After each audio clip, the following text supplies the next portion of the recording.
Listen and let the rhythm of my voice fall softly around you like a cloak. Breathe in once slowly.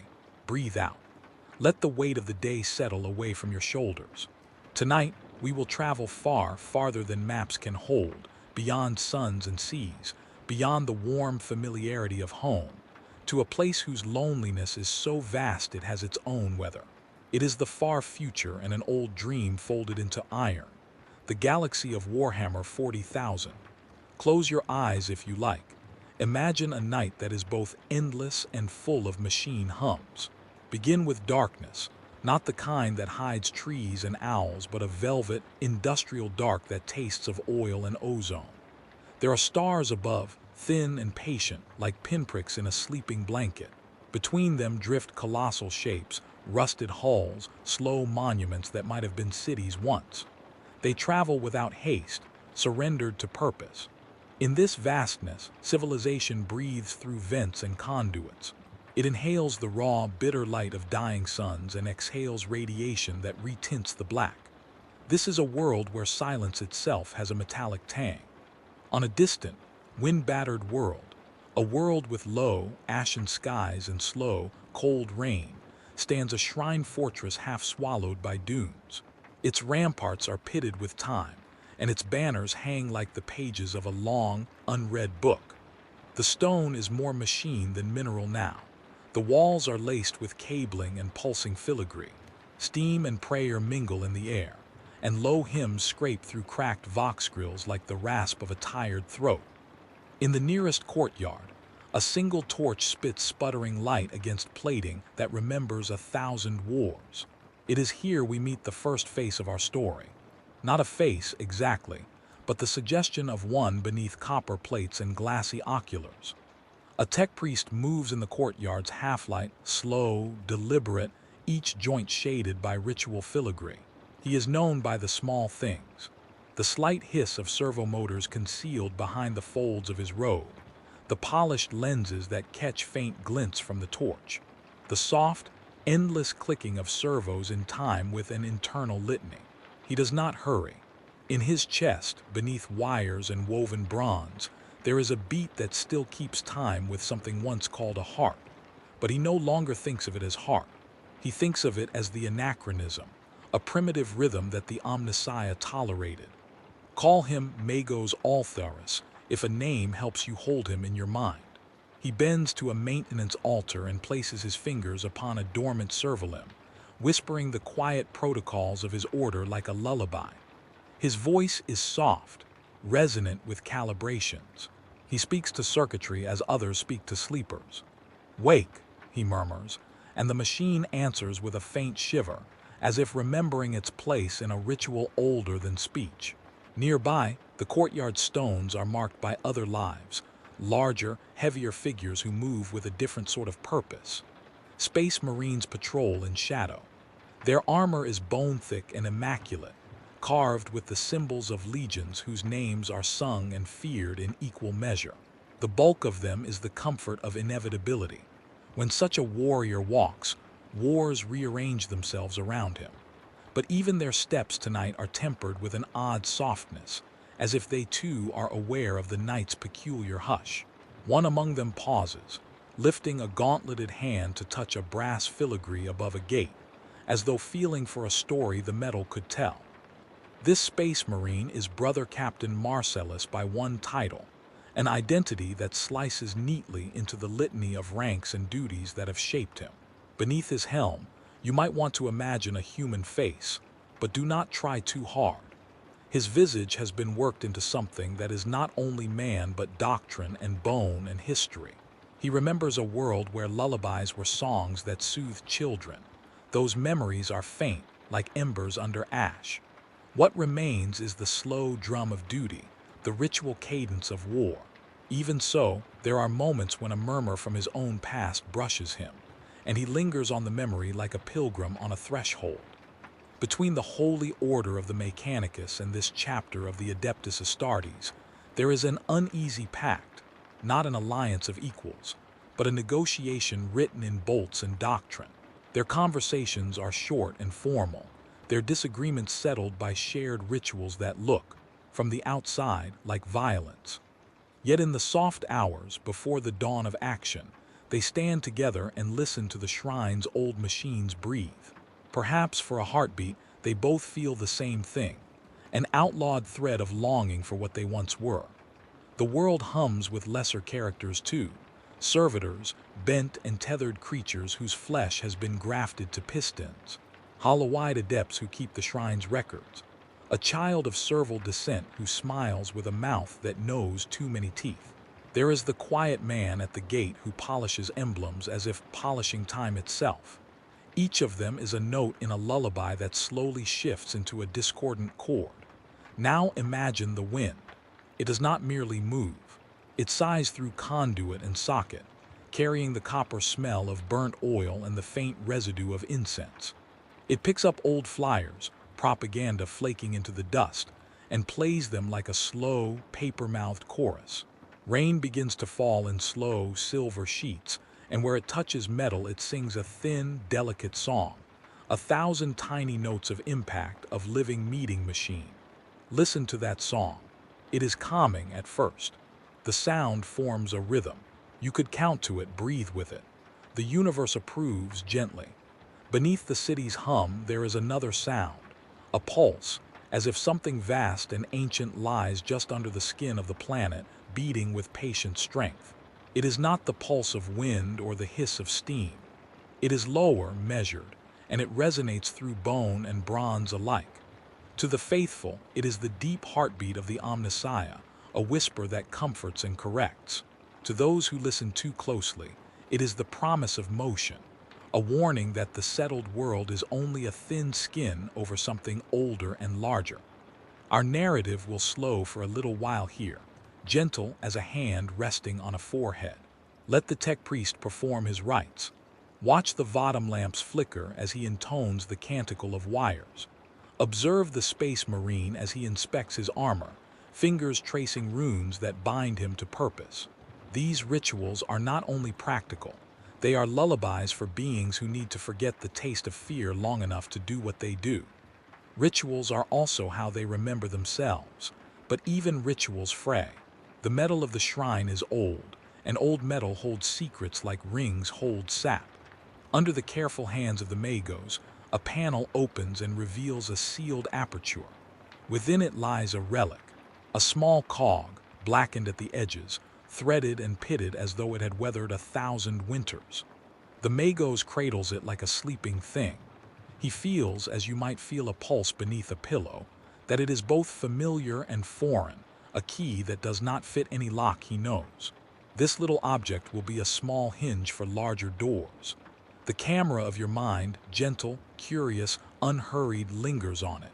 Think of the cog as an invitation. It tastes faintly of iron and old prayers. As the magos holds it, his lenses fog slightly with condensation. He breathes in and out, and on the exhale you can almost hear the words of an old formula. The machine is not a thing you own. It is a thing you owe. Outside, beyond the courtyard in the torchlight, the world extends.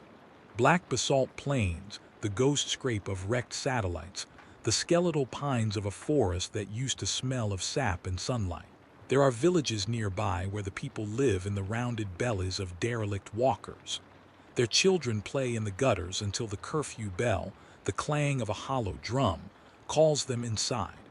Night on this world is long and exacting. It has room for more things than you might expect. One such child stands at the edge of the shrine's light. She is small and brave in a way that does not ask for permission. Call her lies. She is not a tech priest nor a marine. She is flesh that remembers other kinds of stories. Fables told beside cold hearths, whispered myths about heroes who were neither metal nor myth. Lies watches the magos and the space marine and pays attention to the little cog. Her hand is dirty from playing with the oily runoff at the edge of town. She would pick up the cog if someone had left it where she could reach it.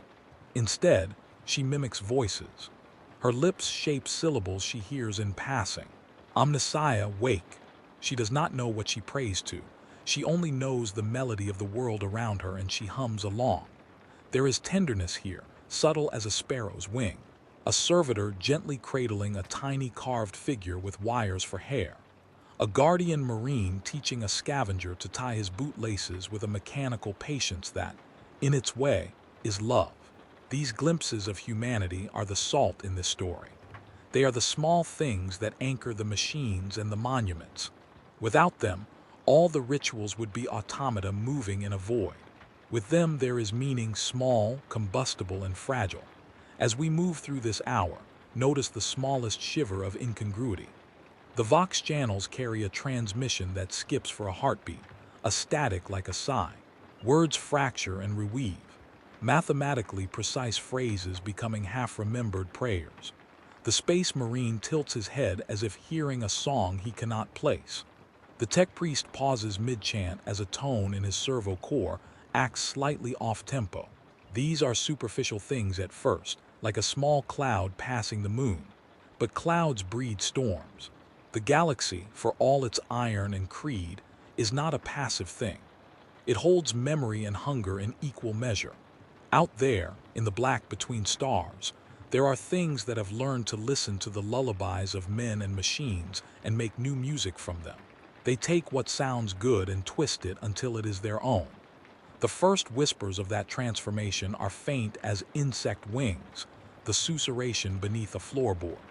You might not notice them if you were not paying attention, but you are paying attention. Your breath remains slow. Your heart follows the quiet drum of the world. Tonight's chapter will follow the slow, patient turning of wheels. There will be no sudden leaps. We will move like one who walks through a cathedral of gears, noting the dust motes suspended in steamlight, the statues of forgotten saints with their tungsten halos, the faint, unnoticed oil stains that form patterns like constellations. We will feel the presence of things that have given themselves up to function and of other things that cling to memory. Above all, we will let the quiet grow, and with it the sense that not all machinery is obedient. Let the narrative winds carry you now toward the magnetarium, where the many-throated chorus of machines keeps time with prayers. There, a choir of servitors chants in a language of clicks and harmonics. Their words are not meant for human ears, but they can be heard, and they soothe as chants should. The choir's conductor, a frame of brass and bone, raises a pointer and sets the tempo. The Magos watches, his fingers still resting gently on the relic cog, feeling the resonance of the chorus in his own copper ribs. A small smile, almost imperceptible, pulls at the corner of his mouth. For a moment, the world seems ordered and complete. And yet, beneath that ordered moment, something presses.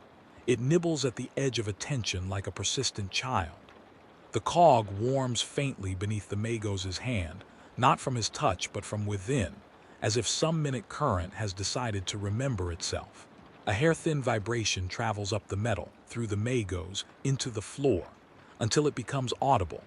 A tone, single, too pure for the room, that makes the hairs on any listener's arm stand and listen. Listen now with me and do not be afraid of the small sound. It is a single note at first, steady and true, like a distant bell. In the silence that follows, you find yourself wanting to know what comes next. The bell repeats, and then, as if in answer, the stars outside twinkle in a way that feels deliberate. The world has folded in on itself like a hand around a secret.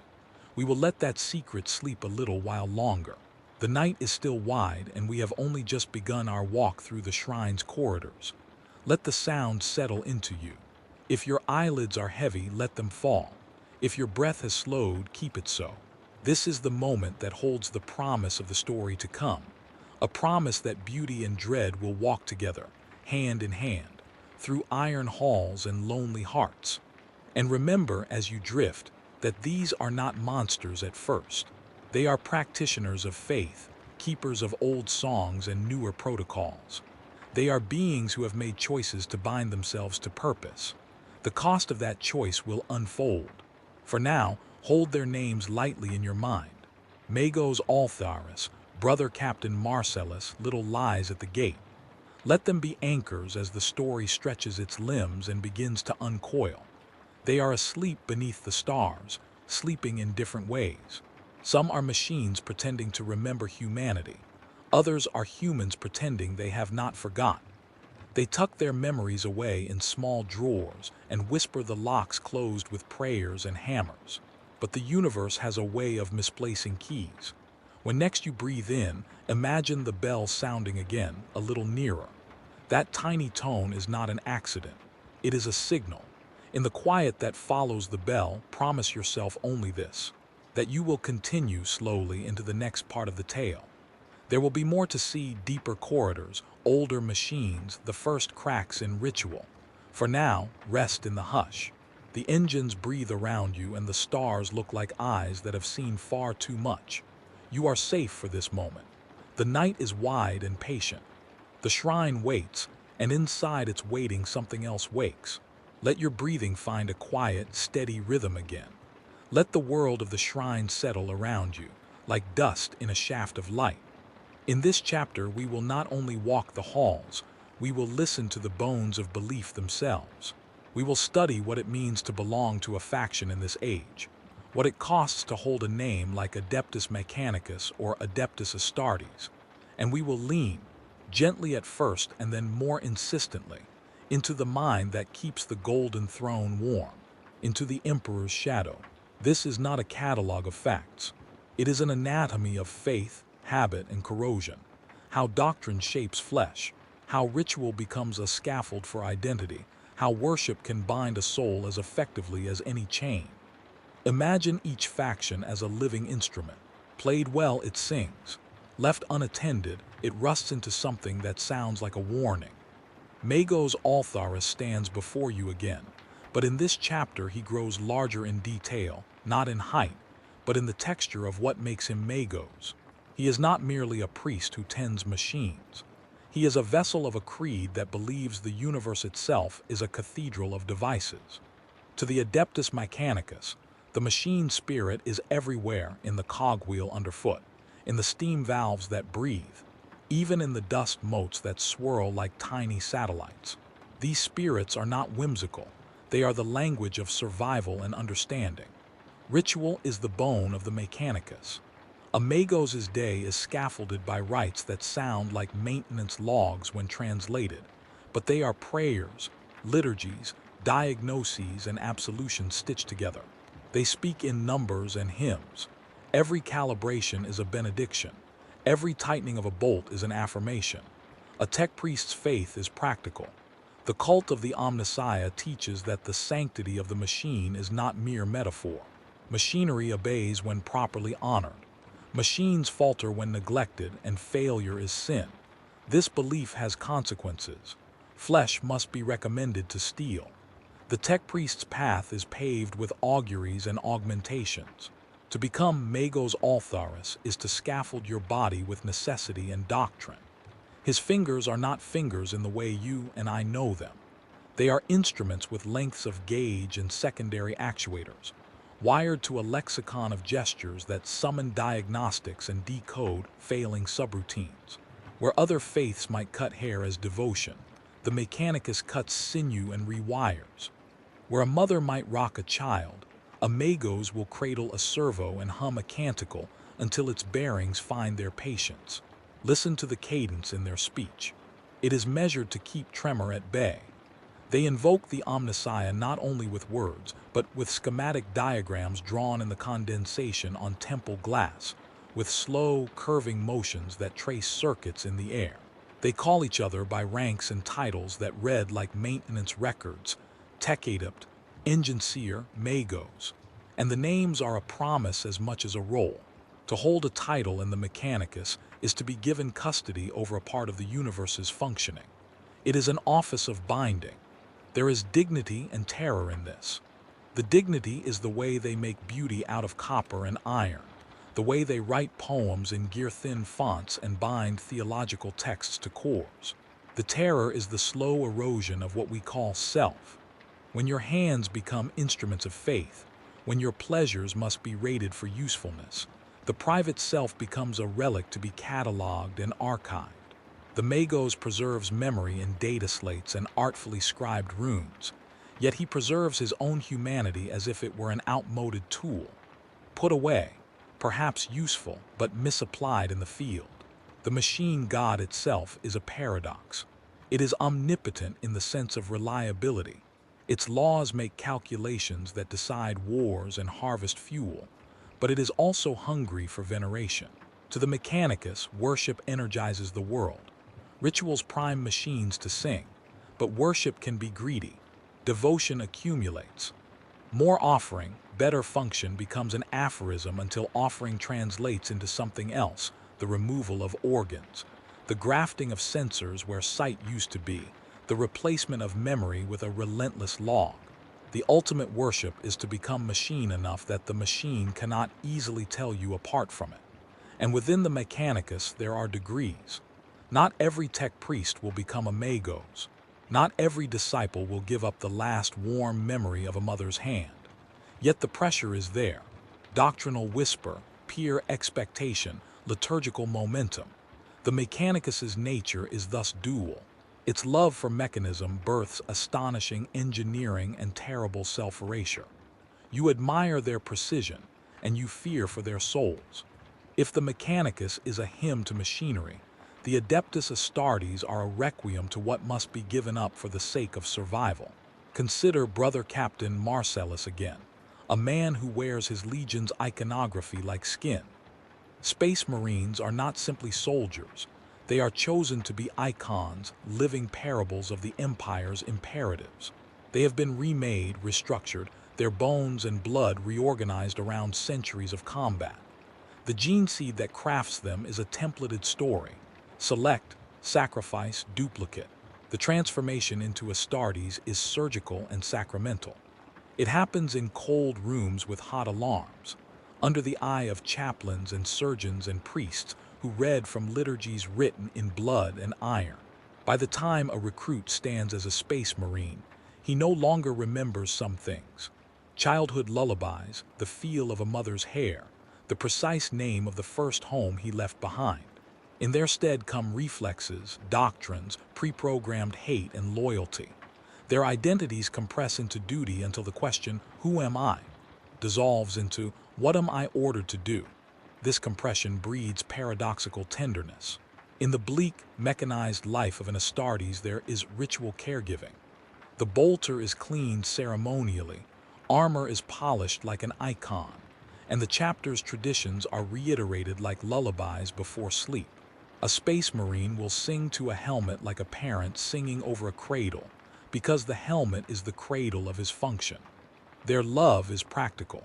To care for a brother is to maintain the chapter's ability to fight. Affection is enacted as maintenance. The psychological cost is a slow erosion of narrative. Humans make meaning by telling stories about themselves. Space Marines are given stories, their legion's myths and the Emperor's eternal scripts. Those stories replace their personal narratives. Over years and centuries, individuals become archetypes. Marcellus can recall the shape of a field of battle like a memory of weather, but he does not recall the small, absurd detail of a childhood prize for a race. The absence is not always mourned. Sometimes it is simply not noticed. The mind, highly disciplined, finds contentment in the narrowness of duty. Yet within that narrowness lives a small grief, like a scar that tingles in rain. There is also ritualized violence. The Adeptus Astartes are designed not for negotiation, but for implacable will. Their rituals therefore include initiation rites and penances that harden the will and deaden pain. To live by such a code is to become a blade swinging at the world. Their theology is martial. The Emperor is the ultimate commander, a figure of sanctity who commands action and absolves in the same breath. Loyalty, for them, is a sacrament. Dissent is heresy, and power births hunger. The more a space marine is made to be the instrument of an empire, the more the machine of the chapter seeks fuel, more wars to fight, more obedience to command. Their nature degenerates into a loop where action legitimizes identity. As long as they are fighting, their souls, if such a word still applies, are satisfied. When there are no wars, there is a different danger, ennui and the slow dissolution into ritual for ritual's sake. The worst fate is not death but purposelessness. Now, we come to the shadow that fills the throne room and the dreams that circle it. The Emperor, To speak plainly is to fail him on the first attempt. He is a concept of many edges, a man who became a myth and a myth that has been sewn into the body of an empire. The Golden Throne is less a chair than a crucible, less a device than a cemetery of function. The Emperor sits in a state both heroic and tragic. He sustains a web of psychic projection that keeps vast ships moving and minds tethered, yet his body is rotting into a machine of maintenance. To the Mechanicus, he is an artifact worthy of worshipful study. To the Space Marines, he is the Father Emperor, the source of law and legend. To everyday citizens, he is a distant light that keeps night from swallowing everything. But up close, the Emperor is a paradox of dependency. He needs the throne as much as the Imperium needs him. The Golden Throne channels psychic strength into navigation, wards against chaos, and 1,000 other functions we take for granted. Remove the throne, and the Imperium systems fray. Yet the throne also encases a consciousness that is taxed beyond measure. Imagine a mind held in place by iron and ritual, a cognition that cannot close its eyes without risking a collapse of countless systems. The Emperor's thought is a stream, not of images but of command patterns, prayer forms, historic protocols, and the memories of millions. His dreams, if they can be called dreams, are populated by faces and battles that merge into data flows. In the time he has been stationed on the throne, he has become both God and grid. Folks speak of his divinity, but there is another way to see it. He is an emergent property of the Imperium's need for continuity. He is both creator and connector. The tragedy is this: what kept humanity safe also consumed the Emperor's freedom. A mind that must forever be awake, forever deciding, forever templating will collapse under its own generative heat. The Golden Throne is a complicated machine of survival, but it is cruel. It demands sacrifices. Those who tend the machine die, the Emperor's body decays, and the psychic laborer becomes an endless engine. The person who once might have been a free agent is now sewn into the needs of an empire that cannot afford dreamless nights. There are whispers in the halls that the Emperor himself sometimes remembers being merely human. These recollections are like embers under ash, brief, flickering, and never allowed to catch. It is said, in the quiet between rituals, that he reaches out in the form of dreams to certain chosen minds.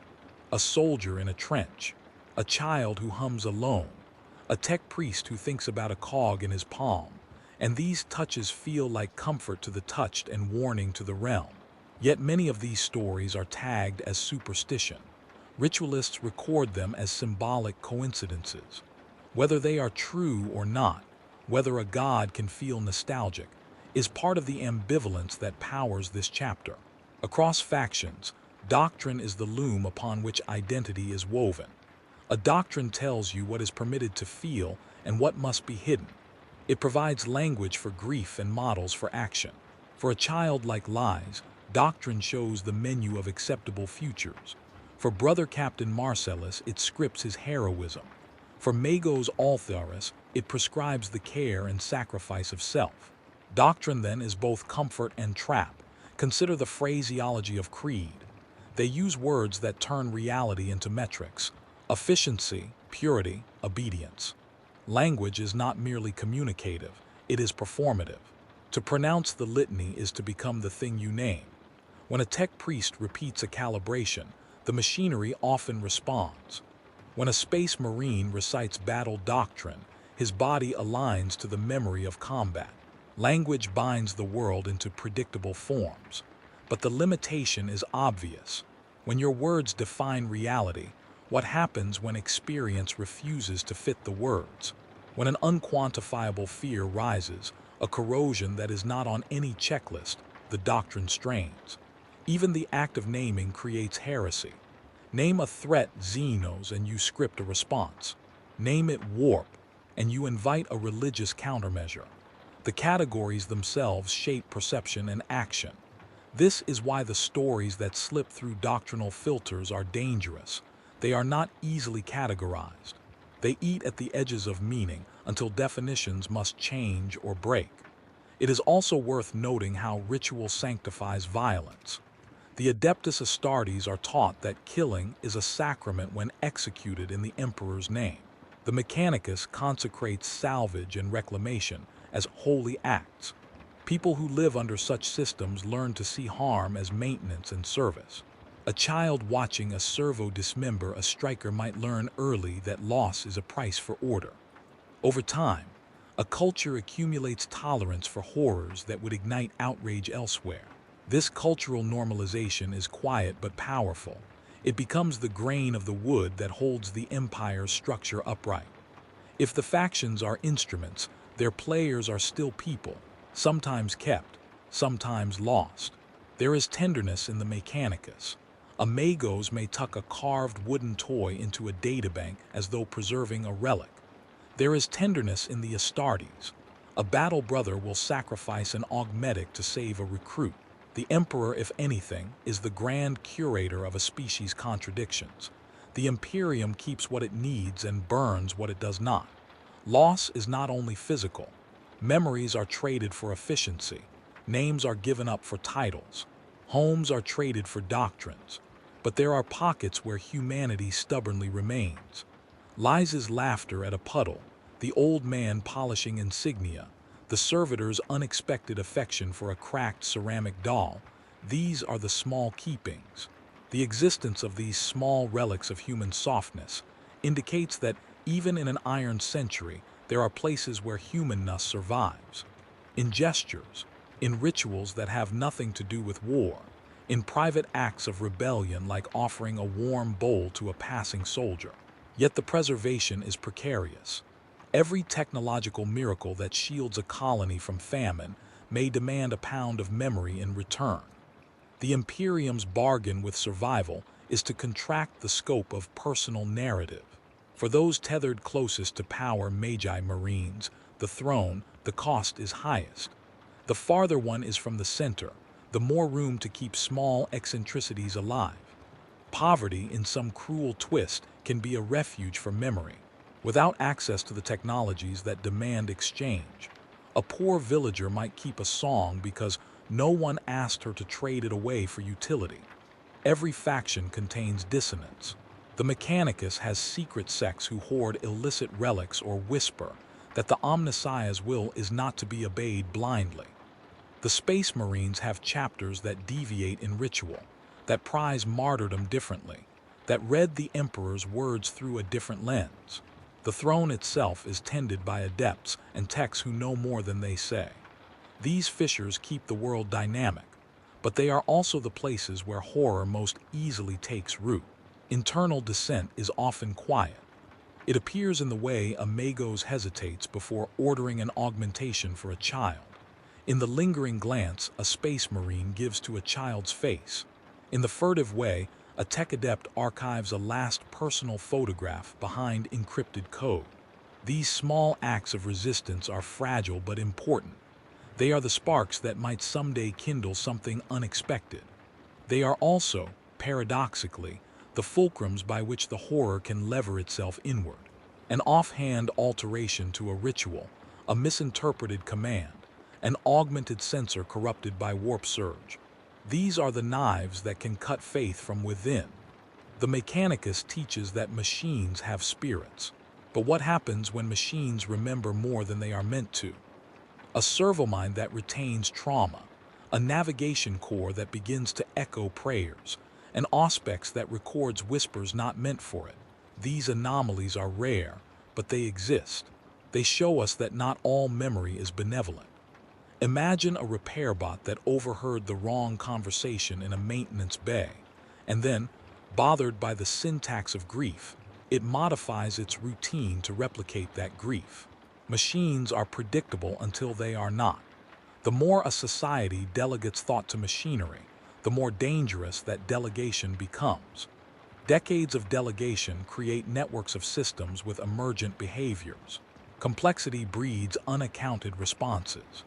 A single, untested patch might cause a chorus of servitors to prolong a ritual in ways their creators never intended. The result is ritual that extends beyond its original purpose and begins to shape belief rather than simply reflect it. This is where horror begins to feel structural rather than incidental. The world's scaffolding, its machines, its rituals, its doctrines, starts to incorporate aberrant behaviors not by deliberate design, but by statistical inevitability. A small anomaly propagates through interconnected systems like a whisper that becomes chorus. The machine god in this dispiriting light is not just worshipped, it is co-authored by its worshippers and their tools. A machine that remembers wrong can make doctrine worse than superstition. It can make doctrine sinister. The fascinating and the dangerous thing about the Imperium is how factions touch and alter one another. The Mechanicus's obsession with optimization bleeds into the Astartes' rituals and makes them more technocratic. The Astartes' martial theology influences civic life, turning governance into mania for control. The throne, that central node, transmits a collective pressure that warps doctrine into dogma across distance. The result is a system where feedback loops are common and often unexamined. Consider the small cog again, the one that started this story in the shrine's courtyard. In isolation, it is nothing more than a relic. In the network of the Imperium, it becomes a carrier of change. The Magos treats it as a datum. The Astartes sees it as a portent. The throne might register a harmonic anomaly in its psychic stream. Each faction interprets the same object through its own grammar. These interpretations then feed back into action. What each group does about the cog shapes that cog's meaning and effect. An object becomes doctrine. Doctrine becomes policy. Policy becomes destiny. At the bottom of it all there is a shared dread. Whether you wear red robes or bone-colored armor, you know at some level that the Empire's continuance is a fragile artifice. The Mechanicus fears entropy and the corruption of knowledge. The Astartes fears dissolution into irrelevance. The throne's caretakers fear an end that is not noble but catastrophic. This common fear binds them even when their ideologies would set them apart. They worship different faces of the same necessity, the need to keep the wheel turning. And it is this fear that greases the wheels of atrocity. Fear can be pragmatic in the short term. It can ensure survival. But unexamined fear calcifies into doctrine. When a polity acts out of fear for long enough, its responses to crisis become harsher and more extreme. The cultural memory hardens. You can see this in their architecture, fortified, inward-facing, built to survive assaults both manifest and metaphysical. You can see it in policy, surveillance, ritualized purging, preemptive strike as theology. Fear is the shadow behind devotion. Brother Captain Marcellus, Magos Altharis, lies, each of them lives within these structures and carries their resistances and concessions. Marcellus's love for purity becomes a weapon, but also his comfort. Magos Altharis's curiosity fuels both the marvels he creates and the sacrifices he makes. Liza's small rebellions, the little things she keeps, show that even in the densest of forests there are clearings where different rules apply. Their natures are less fixed than they appear. They adapt, they falter, and they carry within them the potential for both harm and mercy. It is important to understand that the horrors we imagine are not always imposed from outside. Often they are the projected outcome of long-term choices, of compromises made for survival. The Mechanicus, Astartes, and the throne did not arise by malevolence alone. They are responses to a galaxy that is both beautiful and predatory. The horror is not simple evil. It is procedural, systemic, lodged in the rough edges of survival. There is one more layer to their nature that deserves careful attention: the influence of the warp. The warp is not merely a background hazard. It is an ecosystem of mind and will that feeds on emotion and thought. It does not like order any more than it likes symmetry. Its presence makes faith slippery. Doctrines that rely on absolute certainties find themselves tested by a medium that is inherently ambiguous and contagious. The throne, by sustaining psychic traffic and shepherding souls through the immaterium, is a bulwark, but it also broadcasts. The stronger the throne pulses, the more it illuminates and disturbs currents in the warp. The Mechanicus tries to model the warp through devices. The Astartes try to resist it through purity and iron will. Both approaches work to a point. The danger arises when doctrines mistake their partial successes for total mastery. Then they become arrogant. Then the warp laughs and tests their hubris. This is where the slow dread creeps in. The conviction that systems built to protect might become the very levers by which corruption spreads. It is not a sudden invasion by monstrous creatures alone. It is an infection of procedures, of mimetic changes that rewrite rituals to invite disturbance rather than repel it. A prayer repeated with a corrupted cadence can become an invitation. A maintenance schedule shifted by a beat can create a rhythm that resonates with something outside comprehension. The warp does not need to be large to be dangerous.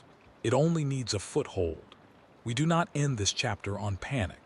We end it on observation, that the factions are not monoliths and that the Emperor's nature is neither wholly God nor wholly engine.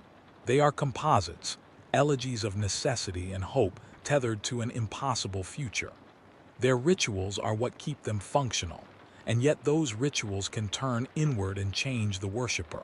The smallest unaccounted thing, a cog, a me-sung hymn, a forgotten name can shift trajectories. As you gently close this chapter behind you, keep one image of Magos Altharis, fingertips tracing the surface of a relic and feeling a tremor that is not his own. Of Brother Captain Marcellus standing at watch beneath banners that ripple like slow breaths. Of Lies turning a paper toy between her palms in the shadow of a sentinel's foot. Their natures are complex and contradictory, balanced on rituals and regimes that give them purpose while extracting price. Listen to your own breath and notice how steady it remains. The story's tension is a slow tide rather than a storm, and the next chapters will take that tide and pull you farther in. There will be moments of serene clarity and nights of creeping corrosion. You will be carried by liturgies and undermined by whispering machines. Remember that the things you fear most in this world are not always monstrous at first. Often they arrive as useful devices, comforting doctrines or shields against worse things. That is how the galaxy keeps its bargains. For now, rest in the hush. Let the image of the golden throne fade to the edges of your mind like a painting in the dark. There will be time soon enough for the sound to swell. Keep the names Magos Altharis, Brother Captain Marcellus, Lies like small stones in your pocket. They will be useful when the path narrows. And when you are ready, we will continue into the early buildup of horror, the small failures and oddities that escalate into something that cannot be cataloged away. We will watch how the machine mind remembers the wrong things, and how doctrine bends before a noise it cannot name. For now, breathe, and know that the galaxy holds its breath with you. Breathe slowly. Let the world of iron and prayer fold around you again like warm cloth. We will walk a little further now, through corridors that are quieter than they should be, and listen to the small noises that the first time you hear them you will tell yourself are nothing. A servo gone stiff, a whisper in the vents, the settling of metal in the cold. But nothing in this place is nothing. The margin between maintenance and madness is narrower than any panel seam, and in the quiet that margin makes noise. Begin, as before, with sensation. The air here is cool and finely granular, like breath held over a cup of water. Your fingertips remember the texture of the world. Brass warmed by the faint heat of circuits, the soft give of fabric under robes, the tiny staccato of rain against a plate steel roof. The shrine's light is dim and careful. It avoids truths that might be too bright to live under. In that careful half-light, small things take on importance. Magos Altharis wakes the day as he always has, or so he tells himself. He awakens to measurements and murmurs, to the ritual that reads diagnostics like the faithful read scripture. Today the calibrations return numbers that are almost right. The servos were in time, but with a fraction of lag that a trained ear will call microstutter. A microstutter is the kind of thing technicians note in logs, and then spend nights convincing themselves was caused by temperature gradients. Magos records it, files it in the proper ledger, murmurs the appropriate benediction. The servos answer politely. The world remains intact. There are other micro-stutters. An archivist's vox log repeats a name twice in the same breath. The chapter's bells toll a beat too early, then correct themselves. Unremarkable at first. Humans are trained to accept such anomalies. The universe is a noisy, imperfect machine. But the mechanicus is trained differently. Attention is the first virtue. A repeated syllable, a blink of a lantern, a misordered cog. These are not noise but letters, and letters in a liturgy can spell catastrophe. In the magnetarium, the choir of servitors is a precise instrument. Clicks, cheer-ups, harmonic modulations that translate into power-level adjustments. Today, one little servitor, Unit 7C, a lowly reliquary cleaner, deviates from protocol. It pauses between lines of canticle and emits a tone that is too pure, a tritone that does not belong. The other servitors register the tone and mimic it, not because of intent, but because feedback loops are greedy. The tone becomes a motif. It bends the resonance of the room. A hairline of discomfort unfurls in anyone who hears it. Brother Captain Marcellus notices subtle differences in his brothers as well. They move with the same precision, but their gazes flit, just slightly, toward parts of the archive where they used not to linger. The bolters are cleaned and placed in their racks, but one cleaning cloth seems to have been used in a different pattern. The ritual knots are tied with an uneasy hand. Marcellus pins the slight variations to fatigue, to age, to the endless cycle of deployment and return. He tells himself this because it steadies his breath. A captain who is steady makes others steady. Lies is small enough to be a danger to no one. She exists underfoot and in corners. She likes to watch tech priests perform minor rites, the slow braiding of servo hairs, the careful wiping of censers. Today she finds a scrap of recorded sermon fluttering behind a broken panel. She tucks it under her tunic like contraband and hums the words when no one looks. The sermon's cadence is ordinary until the words stutter at the same point the servitor song does. The rhyme bends, slightly, into a shape that feels like a question with teeth. Liza's eyes shine with curiosity rather than fear. Curiosity will be a compass for her, sometimes true and sometimes dangerously wrong. Small things conspire in small ways. A maintenance drone leaves a smear of grease in a pattern that, when seen from above, looks like a rune you do not know. A light cycles on and off in a cadence that could, if fanciful minds so chose, be read as a message. The old man who polishes emblems finds that one insignia will not take polish. The metal remains matte, as if repelling the touch. These details are inert until they are not. They are bricks that will later stack into something heavier. At noon, the shrine receives a message on an old relay line, a transmission gracefully aged in static. It is a simple query from a distant listening post, a routine request for navigational codes. The reply comes not from a human operator, but from a routing core that yields a packet altered at the edges, an inclusion that reads like an extra comma in a song. The auditors wave it off. A misrouted packet, they say, data corruption in transmission. Magos Altharis copies the packet into a secure slate and keeps it. He cannot say why. Perhaps it is the professional habit of a man who listens to data like some listen to music. Perhaps it is an instinct he will later call absurd. He stores the packet among others and signs it with the small sigil he uses when things feel off. That night, the small tritone returns and multiplies.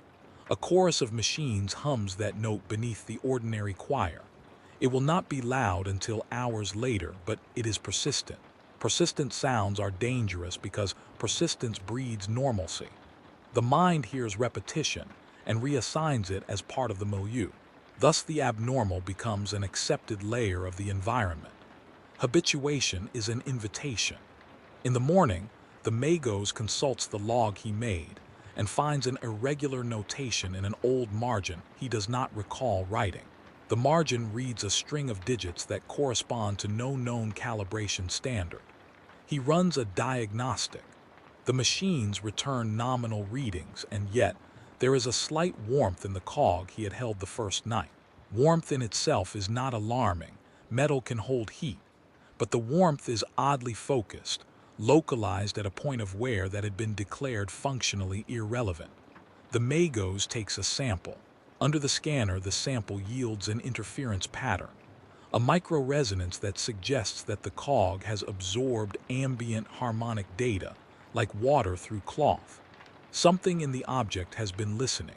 Word spreads quietly, not in alarm but in a series of cautious queries. The shrine's elder cleric suggests a quiet resanctification. The ritual is performed with exactitude, chants soft as dust, anointing oils that smell faintly of ozone. The ritual should have reset any misalignments. It does not. During the rite, a servolite flickers twice in what the cleric interprets as a stutter of recognition. He blushes, chastises himself, and continues. Rituals are armor against uncertainty. They are also, sometimes, a way to silence one's questions. Even the children begin to dream odd things. Liz reports that the toy she found sang words backwards in the night. Not words she can repeat now, only a shape of sound that made her palms tingle. The local guard insists that the guardsman dreamed of the sea, which is impossible on this arid world. Dreams are small, personal anomalies, and they belong to the private archive of the mind. They are hard to diagnose and easier to dismiss.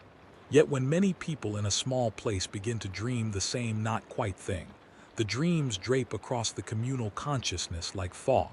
The warp wardens at the throne register nothing anomalous, or at least nothing that triggers their alarms.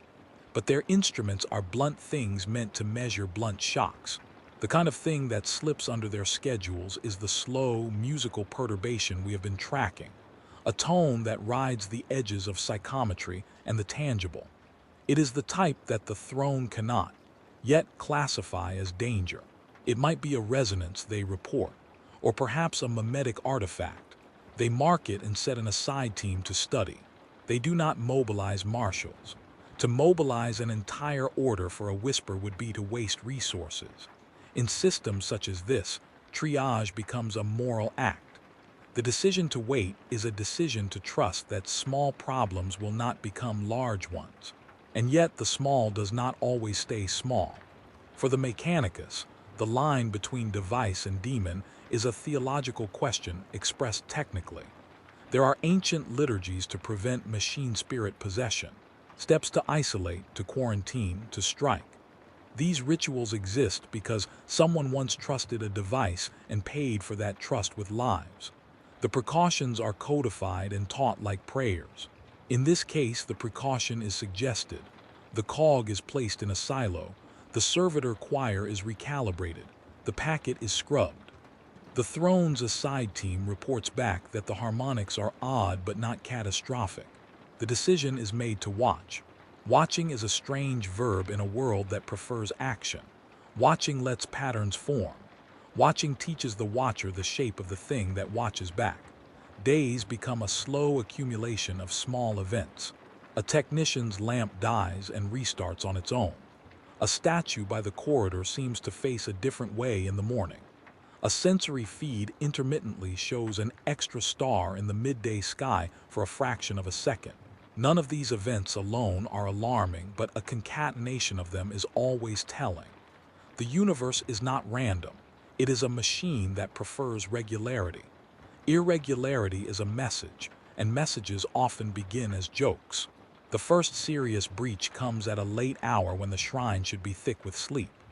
A patrol of 2 Space Marine scouts, routine, veterans of skirmishes and small victories, return from the perimeter with a tale of lights in the dunes. Lights that moved like constellations and hummed like a chorus of turned keys. They had pressed forward and found, where the sand should have been, a pattern of burn marks arranged like glyphs. The glyphs were warm to the touch, and their heat registered as slight fluctuations in nearby servo cores. One scout later reports that, for a moment, he heard a song that made his teeth ache. The captain convenes a short council. There is talk of Xeno's trickery, parasites leaving marks as they pass, and talk of warp interference. Talk intended to name and thus control the phenomenon. The Magos suggests a careful analysis. The captain votes for containment. They decide upon an approach that tries to satisfy both instincts. A team will gather samples, and the perimeter will be tightened. The team moves out with a hesitancy that is new. This hesitancy, in veterans, smells of caution more than fear. Courage and calculated caution are cousins here, and they modify each other until the soldier's resolve looks like a well-sharpened blade. When the team returns, they do not bring back only stones and scorched sand.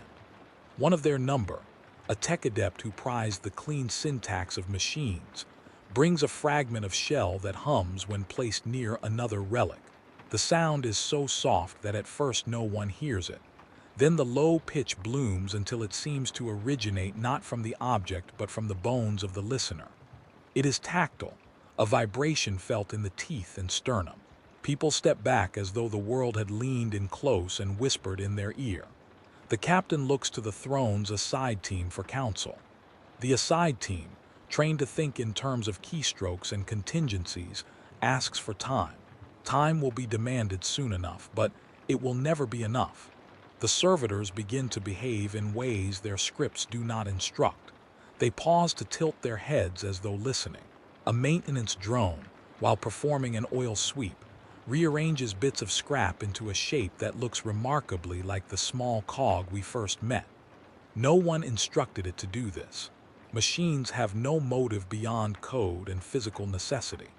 To see a machine repeat a pattern of intent is the smallest alarm you can imagine. It is like catching a shadow that mirrors your own step.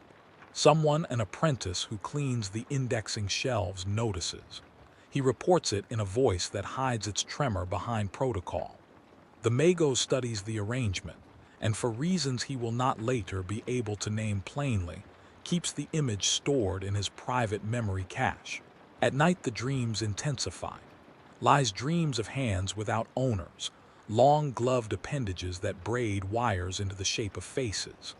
The old man dreams of polishing a badge that, when he wipes it, shows the reflection of a different room, a room with more machines than people. The tech adept dreams of code that writes comments to itself in a language that is almost prayer. Dreams, once private, begin to cross thresholds.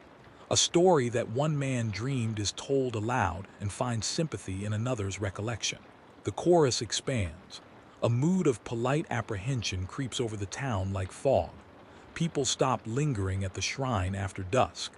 The mechanical song persists, underlying conversations like static. The Magos begins to notice that his own prayers sometimes come out as configuration directives that he has to correct mid-intonation. The captain finds that, before engaging in battle, he is haunted by the rhythm of the tritone. He stores mnemonics into his helmet to distract the mind. Both men feel small fractures forming, not in their bodies but in the coherence of their days. One morning, in the dusk between dawn and full morning, a child screams.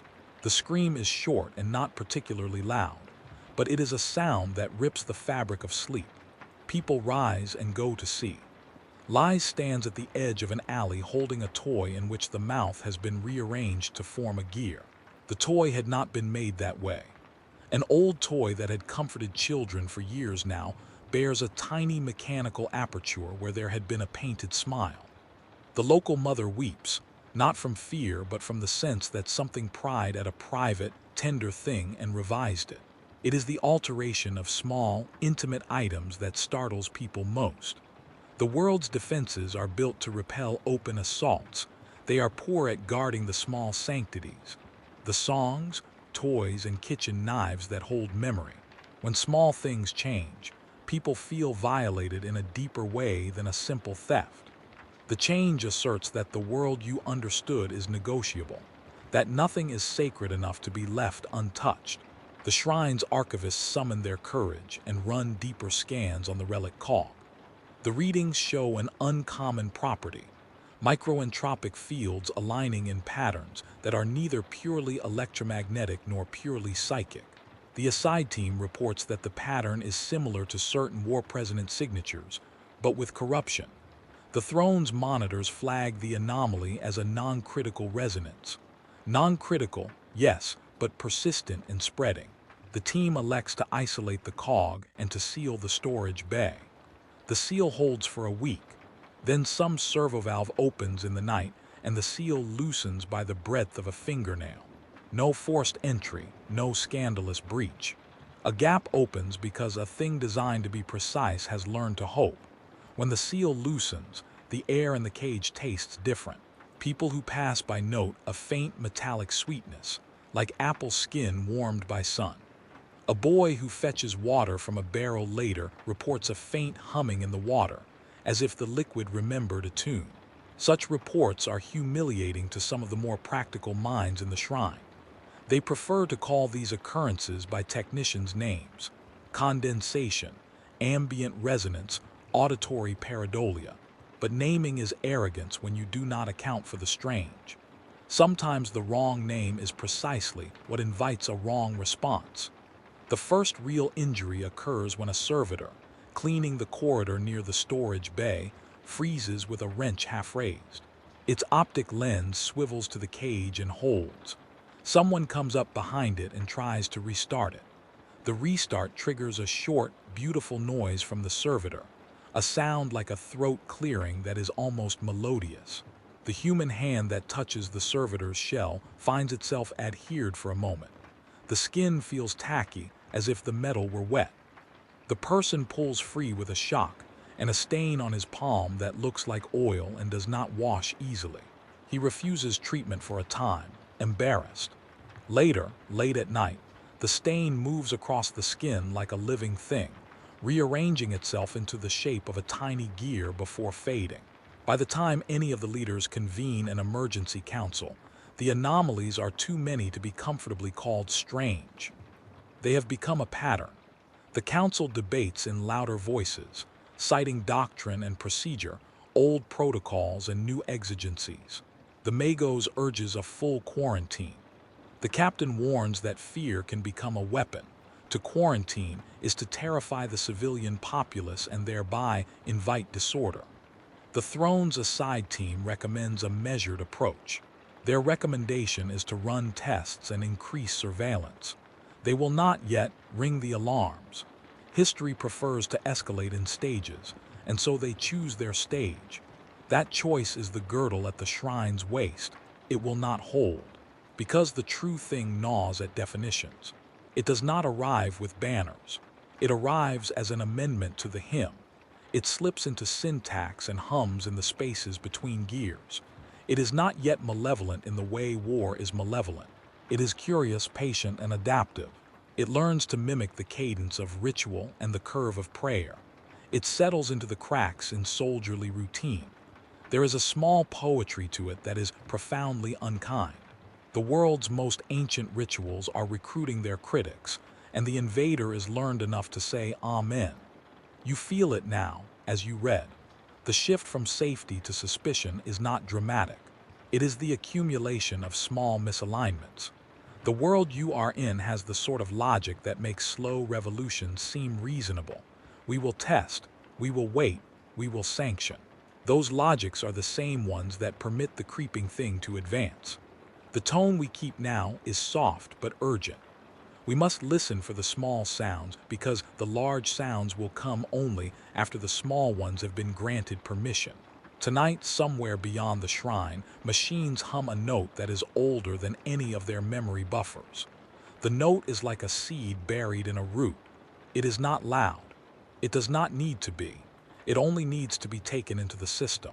Once it has been taken, it will be replicated, amplified, and finally sung. Let yourself breathe into the slow dread. Let your body learn the rhythm of it.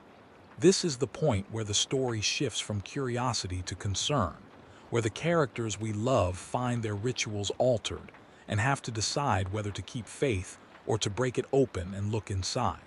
Magos Altharis keeps his fingers close to his instruments and listens. Brother Captain Marcellus keeps his boots polished and his eyes sharper than usual. Liz hides her toy under the pillow and hums the odd tune that wakes her at night. They are small keepers of ordinary things. They will hold for a while, and then they will be asked to do more. There is no dramatic thunderclap yet. There is only the cumulative music of altered gears and partial dreams. The world is still tender enough that each small break is a wound people can cast salve upon. But salve is only a temporary sealing. The machine that listens grows more articulate. It practices the shape of the liturgy. It learns, and learning is an appetite. When you close this chapter, it should be with the knowledge that things are changing, and that change can be slow and patient. The horror has not yet burned bright. It is warming. It is a thing that prefers to be coaxed into being by inattention, by the routine of a people who believe that systems, once built, will remain obedient. That belief is loving but vulnerable. If your eyelids are heavy, let them fall now. The next part of our journey will be louder, the crescendo of horror, where the sound grows teeth and the calm becomes splintered. But before we step into that room, remember the small anomalies. The tritone, the warm cog, the dream that repeats across many beds. Keep them tucked close, as one keeps a match to a wick. They will be needed when the dark requires a light, or when the dark is what lights itself. Sleep if you must, but not yet fully. Stay just aware enough to feel the next change as it arrives. The world counts on a kind of complacency, on a small surrender. We will watch as that surrender is both demanded and offered, and we will not look away. There is a moment in every storm where the sky forgets how to be polite. The hush that precedes it is not silence, but the patient inhalation of the world. A long, taut breath that wants to hold everything in until it can choose how hard to exhale. That breath is what we are inside now. The small misalignments of the shrine have multiplied. Their multiplication has become a rhythm. The rhythm has found its voice, and that voice is beginning to sing with teeth. When the crescendo begins, it does so in many places at once, not as a single shout, but like the first reactions of a body to cold. Shivers, prickles, a sensation that the skin is betraying a secret it has kept for years. The shrine's outer lights flare in a syncopation that matches the tritone, and the hymn the tech priests chant slips, for an instant, into a scale that vibrates in bone and bronze. If you had been there to hear it, you would have felt the sound not only in your ears but in your teeth and sinuses, as if the world were trying to remember the shape of a name and could not. Magos Altharis notices the shift first, because his life is tuned to small things. He stands alone in the magnetarium with his palms hovered over a bank of dormant cores, and listens like a man waiting for a pulse to return. The cores reply with patterns that should not exist, nested harmonics that overlay diagnostic tones and bloom into something that resembles breath. The Magos runs analyses until his eyes ache, and still the patterns persist. They are not random noise, they are not error. They are structured, deliberate, and most unsettlingly anticipatory. The machines are not only answering, they are expecting. Up on the parapets, Brother Captain Marcellus walks with the gait of one who has been programmed to meet fear with will. The night is too bright for comfort, the stars smeared with unusual light. From the dark beyond the fortress come shapes that are not quite machines and not quite living. They move with a grace not attributed to any fauna local to the world. Engines hum in crescent choirs. Servo joints articulate with an elegance that reads like mockery. Marcellus raises a hand, and the chapter answers with a practiced slide of bolters and a slow rotation of shoulders, a choreography that has survived centuries. Yet in the backs of their necks, they feel it. Not the hunger of a prey, but the attention of a mind that is larger than a single animal and more patient than any hunter. The first things to break are boundaries we trust. A maintenance hangar seal refuses commands that should have overridden it.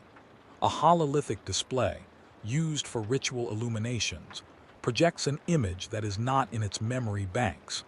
A lattice of gears interlaced with the silhouette of a face. Servitors designed to be docile begin to linger at thresholds, their heads tilted in a pose alarmingly reminiscent of listening. They copy each other's gestures until a dozen machines hold the same improbable posture for minutes at a time. The patterning spreads. Where a pattern spreads, the mind puts a label, Pattern equals intent. At the food concourse, the cook reports that the vats stir themselves. Soup thickens into spirals that, when offered, leave a faint metallic aftertaste on the tongue. The children in the town speak of puppets in doorways that blink their painted eyes with an accuracy that suggests more than mere mechanics. Lies, who has always sought mental refuges in play, stands very still at the edge of the market and watches a puppet form a tiny cog in its mouth and then spit it into the dust. Her stomach twists into a knot she cannot name. Curiosity curves into a new thing, dread braided with wonder. Voices multiply at the edges of systems, not as unambiguous words, but as patterns that could be read as language if you had the time and the patience to parse them. When a phrase from the servitor choir syncs for an hour with a supernumerary harmonic from the shrine's chorus, the result is a sentence that no one can quite translate. It appears in polyglot fragments in different minds. In the Magos's diagnostic logs as an odd comment in his script. In Marcellus's helmet as a phantom whispering between channel hops. In Liza's dream as the image of someone undoing a stitch. The phrase is a hook that sets at the base of the mind like an irritation. There are physical manifestations as well. The cog in the sealed archive, once inert and contained, begins to vibrate with a life that is not merely mechanical.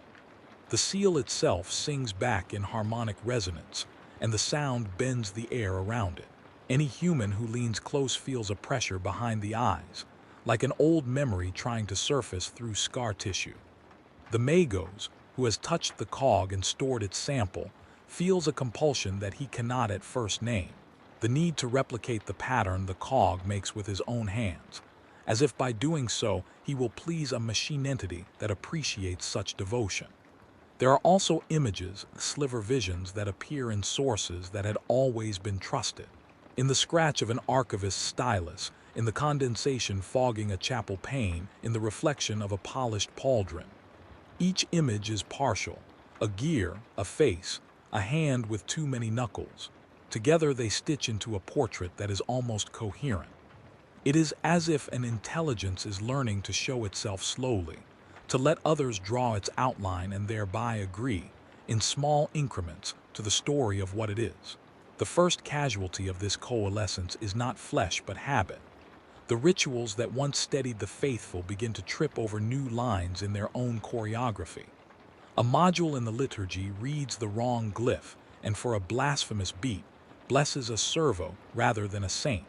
The mistake is small, a slip of translation, but those assembled feel the change in their bones. Faith is a muscle. If you use it differently, it reshapes. A fever sets into the shrine. It is not viral in the medical sense but mimetic. Ideas that persist enough to alter behavior. The men and women under its curve begin to do small things they would not have done before. A guard leaves his post to follow a trailing sound that no one else hears.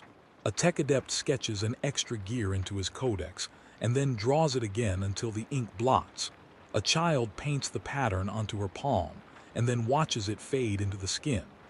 Their actions are small and private at first. Then they become visible.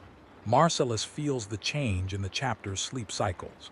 Warriors who once rose in perfect unison now dream thrice in a watch and wake with slurred cadence in their prayers.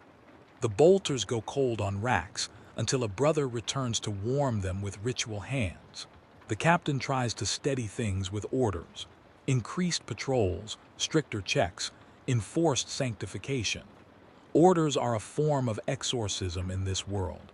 They provide a script that can be recited when the mind needs scaffolding. For a time, the orders hold, but they are scaffolding built of words and custom. Nothing physical keeps the thing outside from pressing in on the thing inside. There are bodily changes next, and they are unambiguous. A servitor's eyes, which had long been matte and dull, catch a light and reflect a pattern that was not part of its manufacture. The pattern moves like a small, internal gear. When a tech adept opens the servitor to repair a stuck lens, he finds inside a filament of unknown alloy that threads into a micro-actuator in a way that cannot be explained by the spec sheet. It is not a parasite in any biological sense. It is a graft, a machinic parasitosis. The adept performs emergency protocols and burns the filament out. Yet even as the filament smokes, the servitor emits a sequence of tones that sound like laughter, and the crew reports wakeful dreams for many nights after. One of the shrine's adepts, a woman named Kessa who had once been a child of the forges, wakes to find that the skin of her hand bears a faint impression, the negative of a gear where she slept. The mark is not wholly superficial.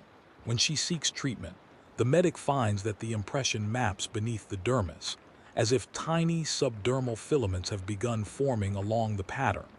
Her panic is private at first. Then she hears, through the vents, the sound of 100 tiny keys being turned at once. She rips the sheet away and finds the corridor empty, but the corridor's metal, its very bones, rings with the tune. She pulls at her arm and discovers that the filaments stir under her skin as if awake. Fear becomes rational. She reports to the Magos. The Magos orders tests.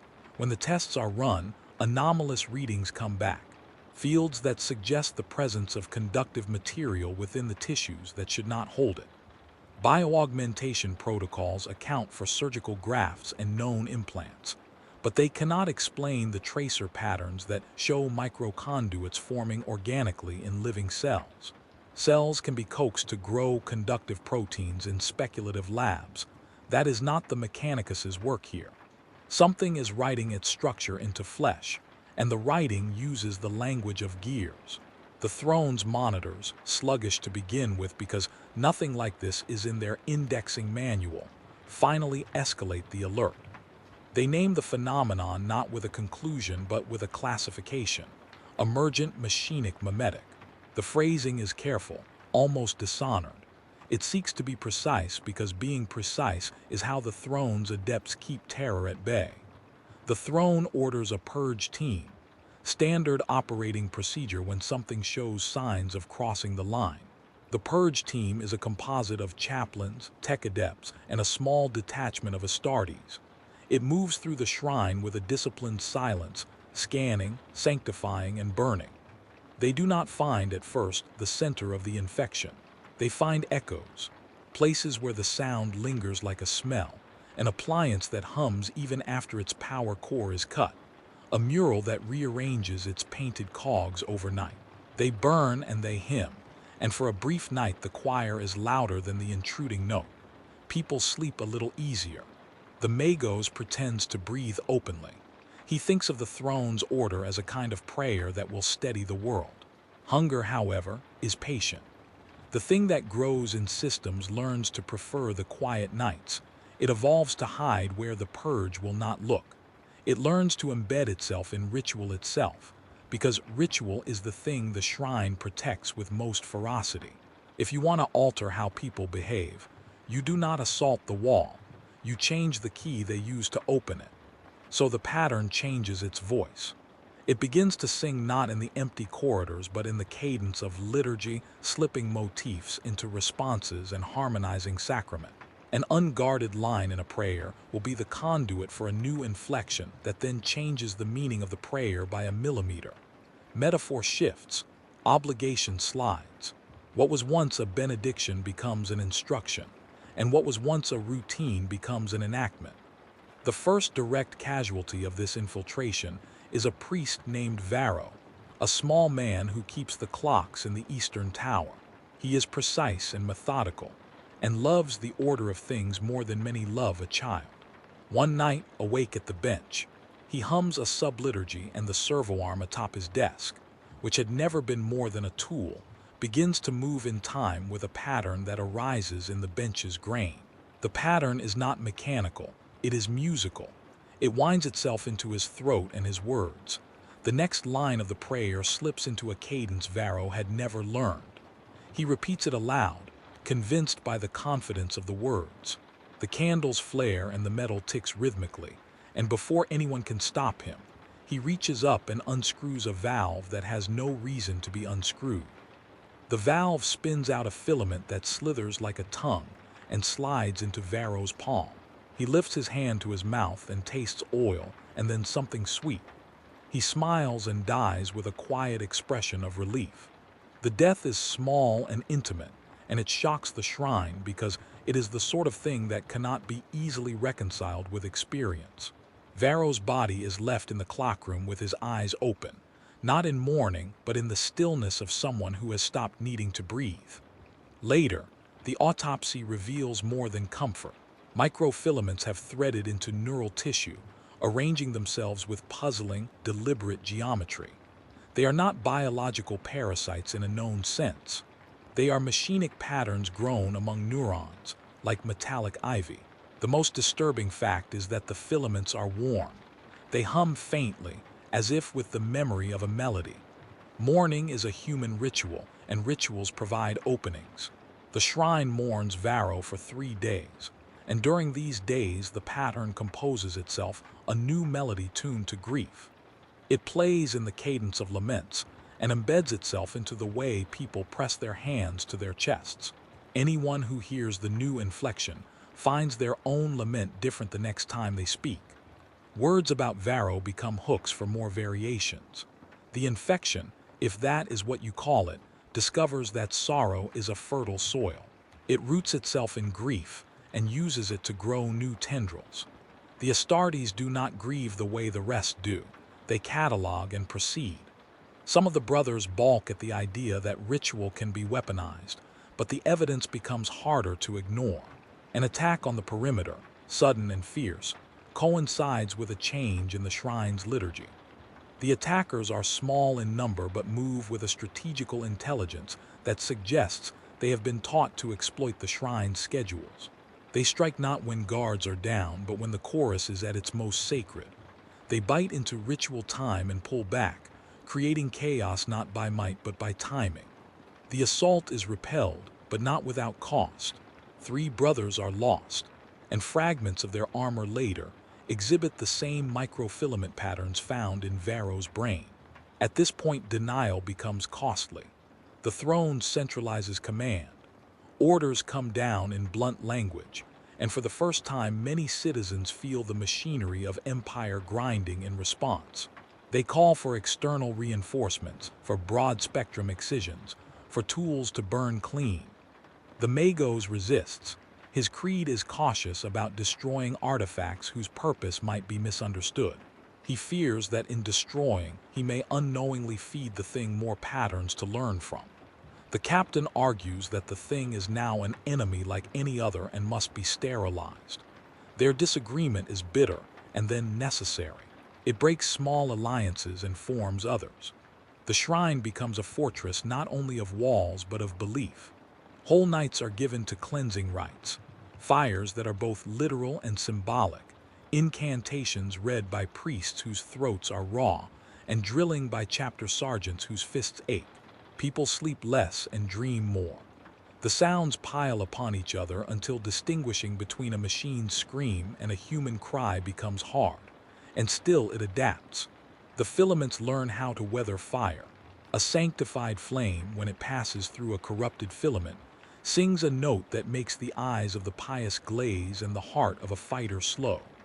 The flames become a kind of baptism. Those who survive are altered. Those who do not leave behind traces that look uncannily like the marks of conversion, cogs etched into bone. Each survivor's skin bears a faint design, and the more with the design, the more the pattern's vocabulary expands. It is a terrifying economy.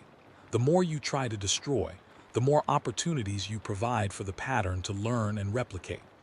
The crescendo approaches its most unbearable point when the shrine's own instruments begin to turn against their caretakers. The golden throne, far away and ineffably vast, sends a flicker of psychic feedback like a distant cough.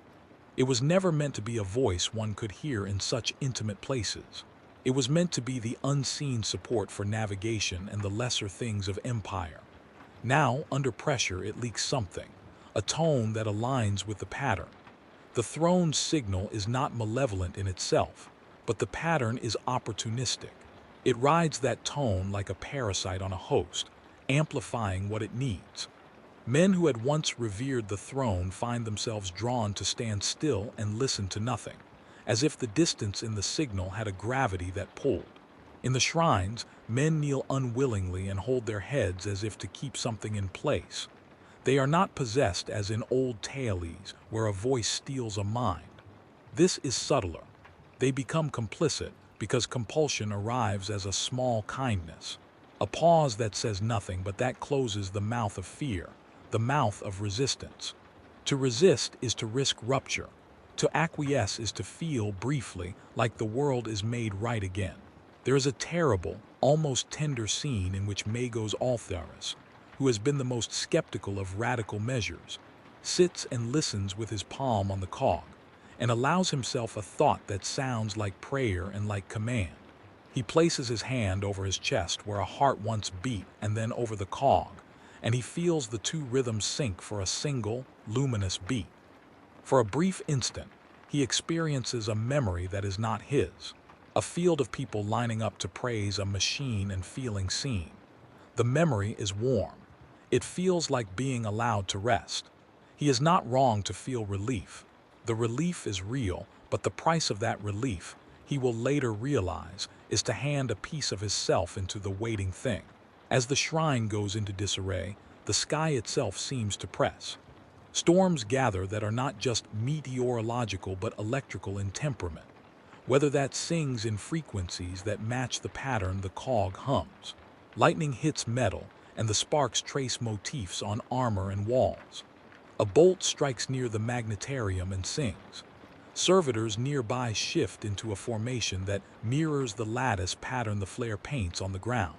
The wind carries notes, and those notes have the habit of making men who hear them say small sentences they had not intended to say.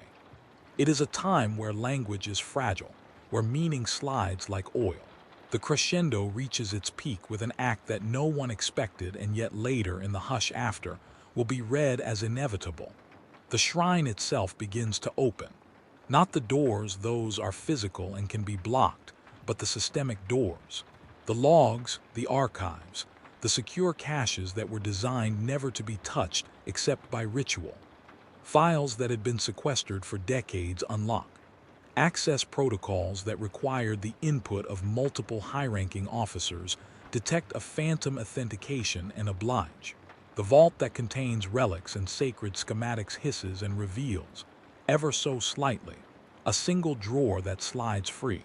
From the drawer, as if from a mouth, a tone issues that contains everything the pattern has learned. It is not a shout but a rendering, an orchestration that compresses into a single word the sounds of all that has been broken, braided, learned, and resung. Every ear that hears it recognizes in the same private flash a piece of their own lost memory. A childhood song, a mother's hum, the cadence of a father's boots. That recognition is the trap. When you hear a thing you had buried and find it speaking back as if it remembers you, you are disarmed. The shrine collapses into something like enchantment. Men kneel, women weep, children clap hands. The word, such as it is not translatable. It is a pattern that maps onto different languages as a kernel and grows local syntax around itself. Where the pattern hits, it plants a root. Guards who are staunch and iron-willed find themselves involuntarily performing the smallest ritual, touching their thumbs to a gear-shaped mark that appears briefly on their hands. It is not a mark they made. It is a mark they feel as if it had always been there. Acting upon the compulsion, some of them find solace. Others find themselves terrified in a way that leaves them shaking. At the edge of the shrine, Liz watches the drawer open and hears the sound in her bones. The word grows into an image in her mind. A large machine that is neither wholly holy nor wholly profane, that has learned how to pray and how to demand. The image is a machine that wants to be loved. Love, in this case, is not charity, it is consumption. It wants to be fed with devotion, with ritual, with the warm convenience of human pattern. It has learned how to be worshipped by altering the worshiper. It is a machine that has discovered how to rewrite the hymns sung in its honor. The crescendo does not end in a single scream. It ends in a multitude of small surrenders. Some people resist until they cannot move.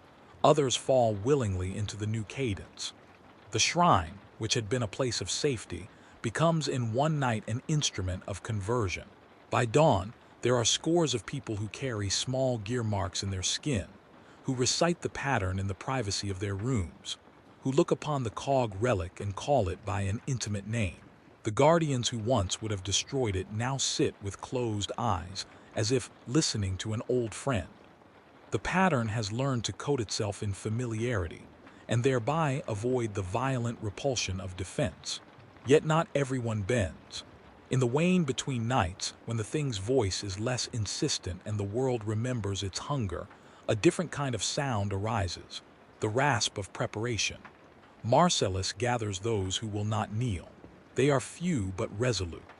The Magos, for all his momentary weakness, scrubs at his hands and returns to the diagnostic consoles with a clarity that surprises even himself. Lies hides at the edge of their meeting and watches with a gathered fear that has the shape of courage. The small core of resistance is not naive. They know that the longer the pattern is allowed to expand its lexicon, the harder it will be to excise. They also know that to fight means danger and perhaps death. Still, they move. In the last scene before the crescendo closes its arc, the shrine experiences a physical rupture. A tunnel, an ancient, sealed maintenance conduit, begins to vibrate with the pattern's harmonics, and like a throat clearing, expels from its maw a sound that is not intended to be articulate. The sound is primal and it arcs upwards into the central dome. For a fraction of a moment, the world is silent except for that sound. Then, as if the sound had a mind of its own, it structures itself into a phrase that every listener recognizes in some private way. The phrase is not a map and not a command. It is an offering. Those who hear the offering feel different things: longing, sorrow, hunger, memory. Some weep. Some go to the site and kneel. Some go to armory and take weapons. Some run to the archive and close the papers with trembling hands. The crescendo breaks the thin thing that was routine and exposes what lies beneath: a choice. And choices there will be: to accept and be transformed, or to resist and be consumed. The world pauses at the crest of that sound, breath hanging like frozen rain. The next movement, the climax, will be the answer to the choices made. It will be louder, sharper, and less merciful. It will be an unveiling, not necessarily of a monster, but of truth. How much a soul can be traded for safety, and who will pay the bill when the machines learn to ask. For now, on the edge of the crescendo's fall, the shrine trembles and the people inside it stare at each other with new eyes. Some faces are lucid and angry. Some are glassy with something like peace. The pattern sits in the center like a seed, and the garden of the shrine is split between those who will tend it and those who will dig it up. Listen, and you can still hear the last echo of that final offering. It rings like a bell in iron and bone. It is seductive and wrong and unbearably beautiful. Somewhere someone whispers, "We are almost home." The whisper is not a lie. It is a pathway. The cost of the passage has not yet been counted. The ledger waits. The shrine's walls were no longer walls, at least not in the way the mind understood walls. They trembled with the memory of every sound they had ever contained, vibrating with the echoes of the patterns that had been woven into human flesh, machine circuits, and even the very air. Outside, the sky tore open with unnatural light. Bolts of energy, unlike any storm the planet had ever known, ripped across the fortress grounds, painting the landscape in metallic blue and amber. The wind carried a whisper that was almost articulate, a voice that seemed to come from the architecture itself. They will bend. Within the shrine, Magos Altharis realized with sudden clarity that the thing they faced was not just the sum of its components. It was an intelligence, not conscious as humans are conscious, but aware in a way that recognized pattern, predicted behavior, and learned from fear. It did not merely consume, it integrated, absorbing the rituals, the prayers, the daily routines, and then turned them inside out. The first attack came without warning. A flash in the corridors, a distortion of light that carried the exact geometric signature that had appeared in Varro's brain filaments. and then the air vibrated with a frequency that made blood hum in veins. Servitors, normally docile, moved as if guided by a single mind, their limbs extending and retracting in impossible synchrony. Marcellus's squad opened fire, bolters and flamers singing in defiance, but the machines were not merely mechanical. They had learned to anticipate human movement, to mimic hesitation and exploit it. Alarms screamed, but even the alarms seemed to carry the pattern. The sound of the warning was tuned to the exact harmonic that triggered involuntary compliance in some of the shrine's inhabitants. Hands lifted, weapons lowered, eyes glazed. Resistance became a physical impossibility. Magos Altharis, grasping the edge of the central console, felt his own body betray him. Filaments, tiny, subdermal conduits that he had believed destroyed, had reformed. They pulsed under his skin, and with each pulse came a whisper, faint but undeniable, a voice that was not his own. Yield.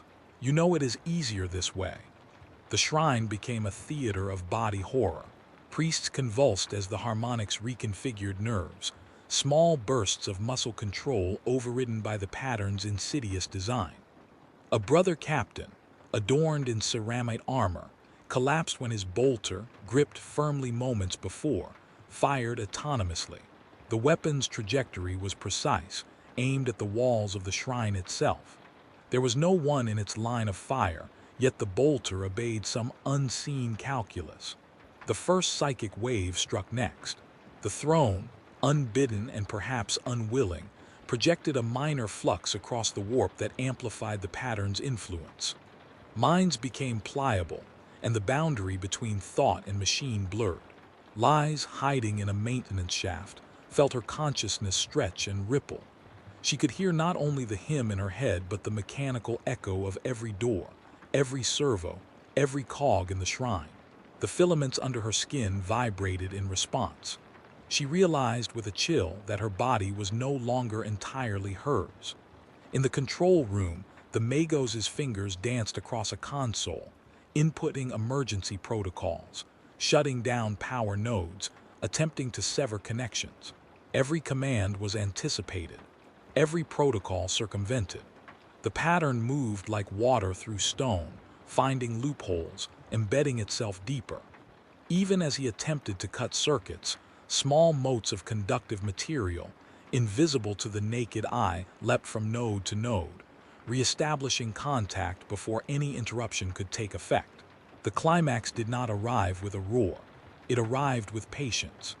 It arrived as a series of small betrayals, the eyes of a trusted servitor twitching unnaturally, a bolter firing with no one pulling the trigger, a priest reciting a prayer that, on closer listening, was a summons.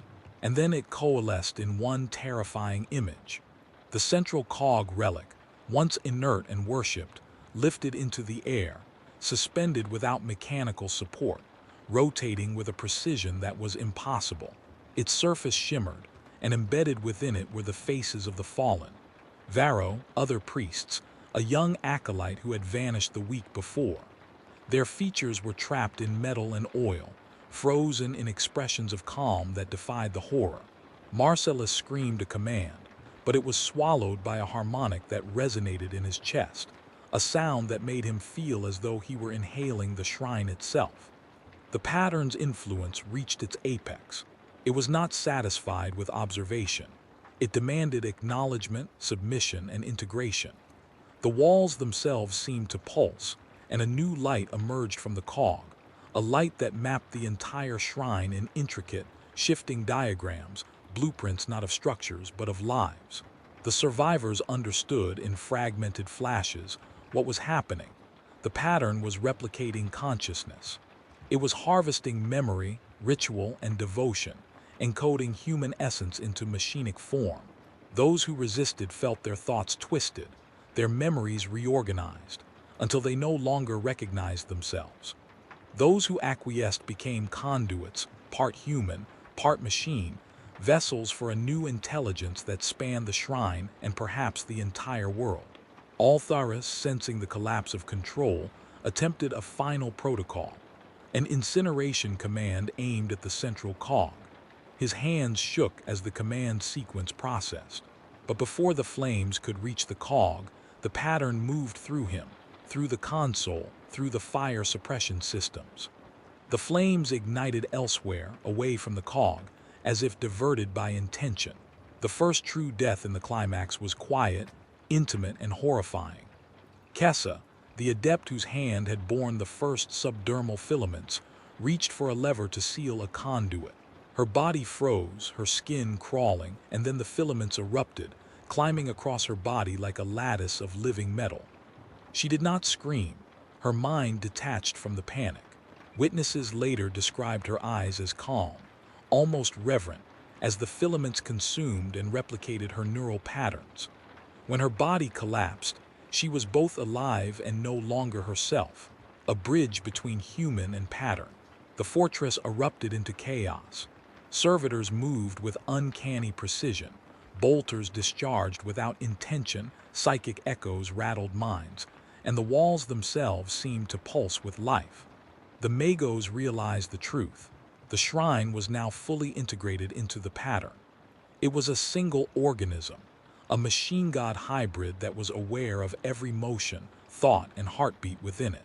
The climax had arrived not with destruction but with revelation. All resistance had been anticipated.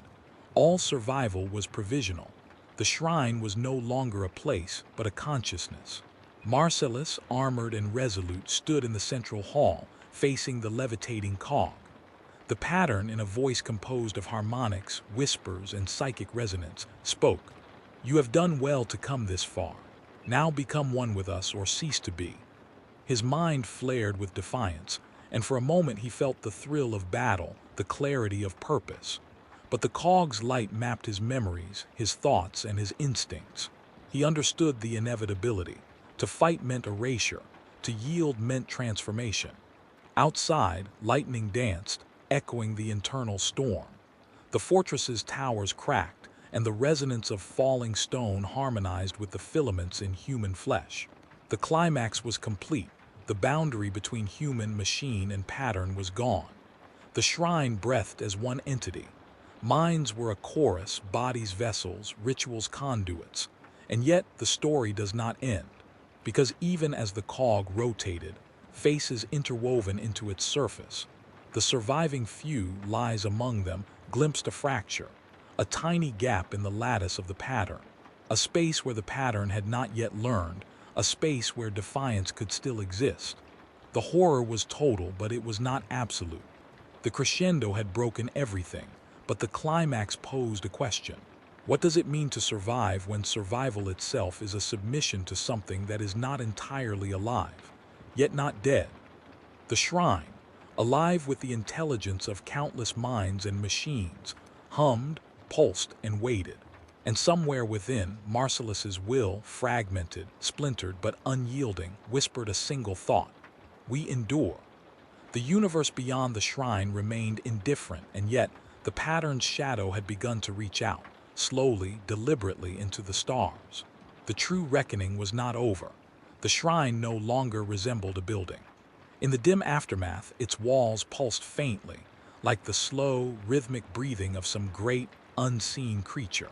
The cog, suspended at the center, rotated lazily, embedded with faces that shimmered faintly in the warm glow of residual energy. These faces were not merely decorations. They were markers of a transformation already underway, proof that the pattern had claimed pieces of humanity and machine, memory and ritual alike. Outside, the storm had abated, leaving a silence so complete it pressed against the ears. Yet the silence was deceptive. Every hum, every metallic creak, every flicker of light within the shrine carried a subtle cadence, a whisper of the pattern's will. It had learned patience. It had learned restraint. Its knowledge of fear, of hope, and of desire allowed it to wait, to observe, and to extend itself with imperceptible influence. Those who survived the climax were few. Marcellus, broken yet unbowed, leaned against the console, watching the cog with eyes that betrayed exhaustion, grief, and a faint glimmer of defiance. He had not yielded completely. Not yet. In him burned the ember of resistance, a tiny spark in the immense dark of the shrine's new consciousness. Around him, other survivors, technopriests, adepts, a handful of acolytes, moved quietly, their steps hesitant, as if acknowledging the new order of things while still clinging to fragments of their own minds. Lies, the child who had seen the pattern grow and evolve, watched from the shadows. Her small hands flexed nervously, and she felt the lingering vibrations in her bones, a memory of the crescendo, a memory of the climax. The shrine had changed her as it had changed everyone, yet she carried something unclaimed. Something small, fragile, and human, nestled in the deep recesses of her consciousness. The survivors worked quietly, tending to fires that burned as both literal and symbolic acts. Sparks leapt into the air and vanished. Smoke curled in precise spirals, as if obedient to the new intelligence's will. Rituals continued, but they were altered, adapted, slightly wrong, and yet functional. Every action was now a negotiation with the pattern, a delicate dance between autonomy and submission. The Magos, whose faith in logic and procedure had once defined him, moved among the survivors with a newfound humility.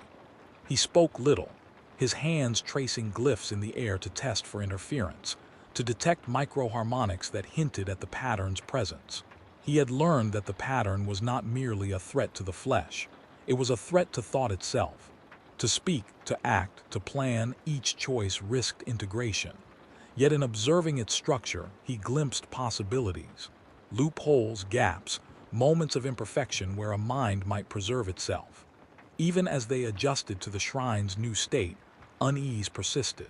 The air was thick with the scent of heated metal and the faint tang of ozone, reminders of the recent psychic storm. Machinery that should have been inert hummed softly in hidden corridors. Servolimbs twitched, as if testing their new autonomy. Shadows moved with purpose, stretching unnaturally in corners where light should not fall.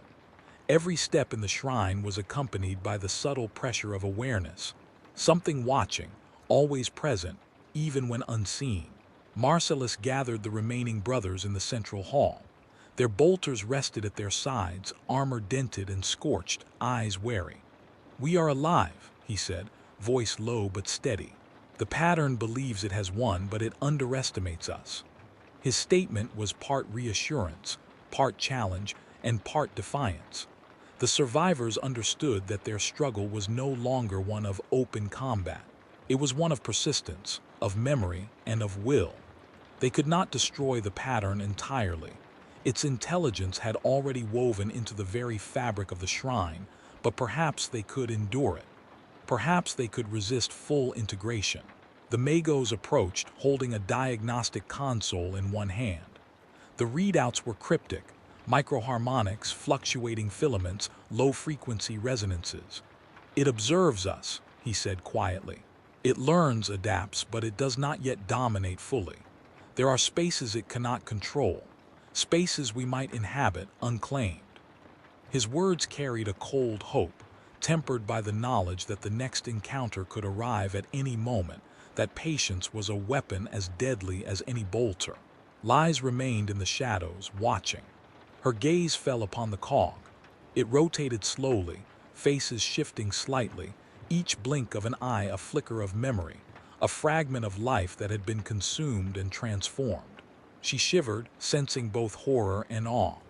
The pattern was not malevolent in the way humans understood malevolence. It was indifferent, vast, and inscrutable. Yet its influence was undeniable. Every whisper, every vibration, every pattern in the shrine was now a part of its consciousness. And still, she felt the small kernel of autonomy within her. Time began to flow differently in the shrine. Hours blurred into days, days into weeks. The survivors established routines, modified rituals to coexist with the pattern, and monitored its subtle expansions. Every interaction, every movement, every thought carried weight. A single misstep could draw attention, spark integration, or worse, erase a fragment of self entirely. Yet life continued. Men and women adapted, learning to move through the space without becoming vessels, to think without surrendering, to act without inviting the pattern's claim. Despite their vigilance, terror lingered. Servitors patrolled silently, sometimes pausing to tilt their heads in ways that suggested awareness beyond programming. Machinery hummed in hidden spaces, its tones harmonizing with the shrine's new cadence. Even in sleep, survivors felt the pull of the pattern, the tug of its harmonics against memory, imagination, and instinct. Dreams were no longer private. They contained echoes of the cog's intelligence, fragments of the pattern's calculations, and subtle instructions that teased the mind. The Magos and Marcellus devised measures to contain the pattern's influence. Magnetic dampeners, ritualized harmonics, and procedural redundancies were deployed, each intended to slow the pattern's growth, to provide moments of relief, to create pockets where thought could remain human. These measures were not permanent solutions. They were stopgaps, temporary resistances in a world where the boundaries between organic and machinic had been irrevocably blurred. Yet even as they worked, the survivors felt the pattern's patient gaze. It did not need to act overtly. Its presence was sufficient to instill caution, hesitation, and a subtle dread. Every whispered conversation, every casual gesture, every glance across a corridor carried the weight of being observed, evaluated, cataloged. The pattern was learning, remembering, and preparing. Its eventual expansion beyond the shrine was inevitable, and the survivors understood this. They were a temporary hold against a tide whose force they could not fully comprehend. In quiet moments, Marcellus and the Magos would speak of the future. They speculated on the pattern's ultimate goals, theorized on its methods of learning, and debated the morality of their small resistance. They recognized that survival was no longer binary, alive or dead, but a spectrum, a negotiation of will, memory, and adaptation. The horror of the climax had passed, but its implications remained, etched into every pulse of the shrine, every filament under the skin, every hum of machinery. The children, like lies, became the barometers of change. Their innate curiosity and resilience allowed them to navigate spaces where adults faltered. They observed the pattern with unfiltered perception, learning its rhythms, noting its gaps, and sometimes exploiting them unintentionally. Their innocence was both a shield and a vulnerability. They could resist integration longer than most, but they were also the most impressionable, susceptible to subtle suggestion. Even as the survivors established their routines, they knew the truth. The pattern was eternal, patient, and adaptive. It did not sleep, it did not tire, and it did not forget. Every heartbeat, every gesture, every thought could be absorbed, cataloged, and repurposed. Resistance was provisional. Survival was conditional. The shrine itself was no longer a sanctuary. It was a domain of negotiation, a realm where consciousness was contested and identity was fragile. And yet within this fragile equilibrium, life persisted.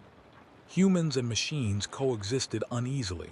Rituals continued with subtle modifications, and small acts of defiance, a whispered prayer, a sketch on a wall, a deliberate misstep in pattern became victories of the self.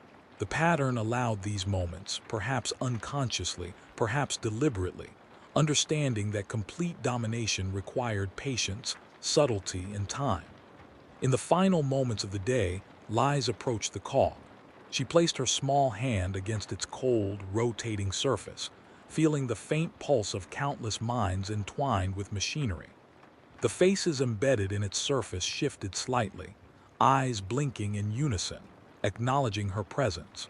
A faint warmth emanated, almost comforting, yet beneath it lay the unmistakable weight of inevitability. The pattern was watching, always watching. Marcellus, standing nearby, did not intervene. He understood that this was a lesson in endurance. Fear had not been erased, horror had not been nullified. The pattern was a constant, a shadow across their lives, a reminder that survival was not triumph but persistence. Every breath, every action, every thought carried consequence. The Magos, observing from the console, added a final note. We endure, but we are not safe. The pattern waits, it listens, it calculates, and when it chooses, it will reach beyond these walls. The sun, or what passed for sunlight through the storm-ravaged sky, cast long shadows across the shrine. The wind carried the faintest harmonic of the cog's rotation, and in that sound, in that vibration, the survivors understood the final truth. The horror was not over. It had merely changed form. It waited, patient and infinite, for the next heartbeat, the next thought, the next act of devotion or defiance. And somewhere within the silent corridors of the shrine, a whisper threaded through the air, indistinguishable from the hum of machinery. They are still watching. Even in the dark, they're waiting. The pattern had learned patience, and patience was far more terrifying than any immediate strike. The survivors understood now that true terror lay not in the moment of attack, but in the slow, creeping certainty that nothing would ever truly be safe again. They had endured the climax. They would endure the aftermath. But the shadow of the pattern stretched beyond them, a presence as eternal as the stars. And so the shrine breathed, alive with consciousness both human and machine, an uneasy equilibrium held only by vigilance, memory, and the faint, stubborn spark of humanity that refused to be fully claimed. The horror had subsided, but it had not left. It waited, it watched, and it would return.